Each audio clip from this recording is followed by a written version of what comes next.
Now, in order to be effective, in order to reach a broader audience, Satan broadcasts on a number of different wavelengths. In effect, he transmits his program to a lot of different frequencies.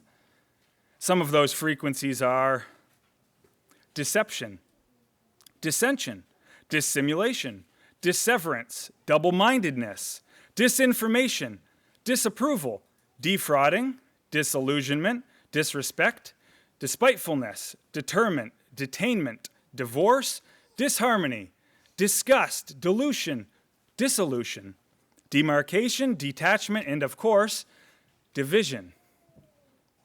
Yes, even as we meet together on the Day of Atonement, there is a spirit of division and discord in the world around us, which the devil hopes will seep into and permeate God's church. But the Day of Atonement looks forward to a time of great unity following a significant event. And let's turn over there to Revelation chapter 20. And let's look at this significant event.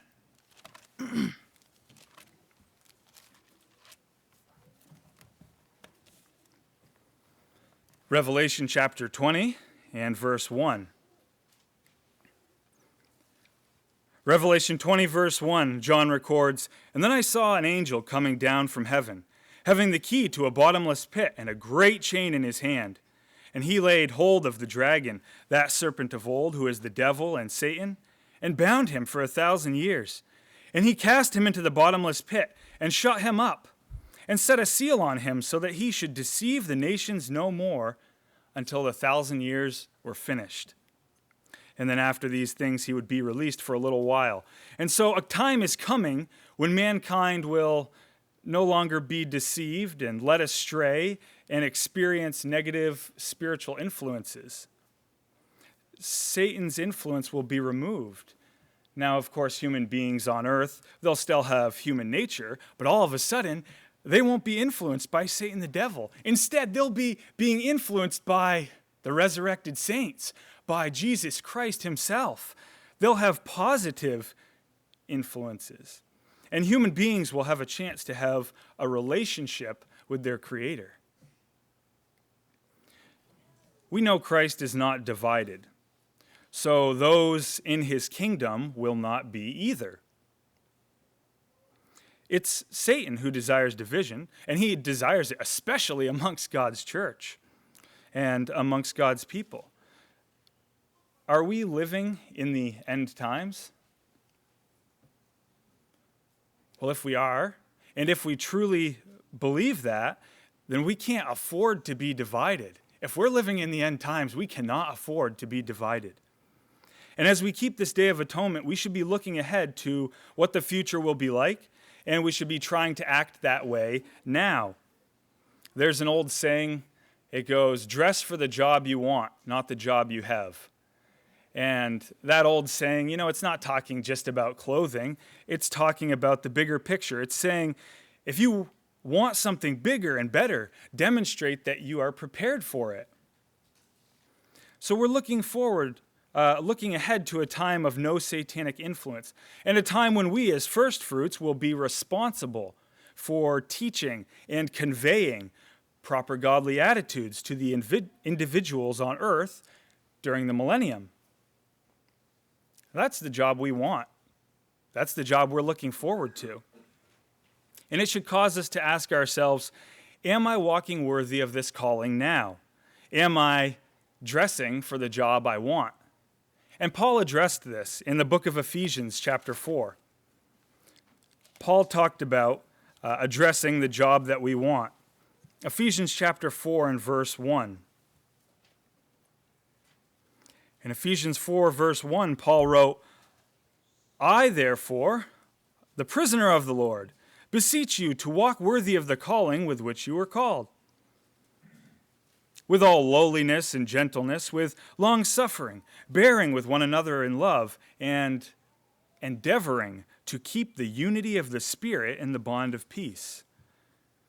And my friends, we aren't called to submit to division or discord in the world around us. We're called to be united together with a bond of peace.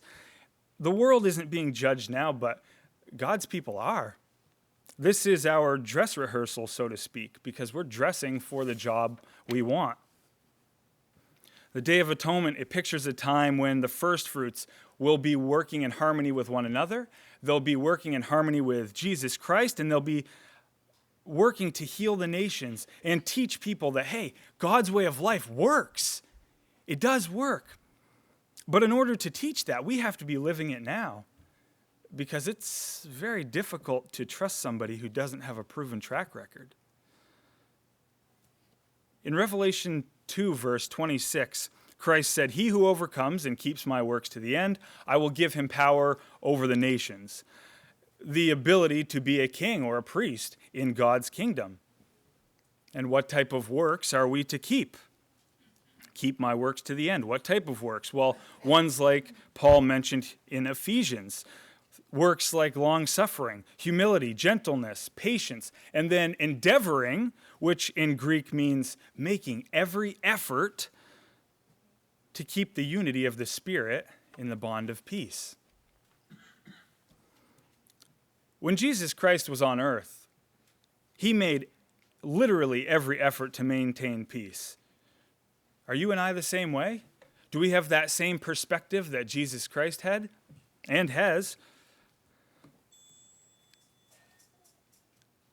In Acts chapter 8, there's a story with which we might be familiar. Acts chapter 8, we see that the angel of the Lord told Philip, go on down to the desert. Go down southwest of Jerusalem into the Gaza desert. And he said, you'll find a eunuch there and overtake the chariot.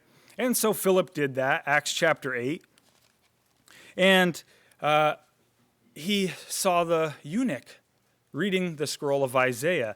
And the eunuch said, well, come on up here. Come on up onto my chariot. And Philip said, well, do you understand what you're reading? And the eunuch said, well, how can I unless someone explains it to me? Acts chapter 8 and verse 32. The place in the scripture which he, the eunuch, was reading was this.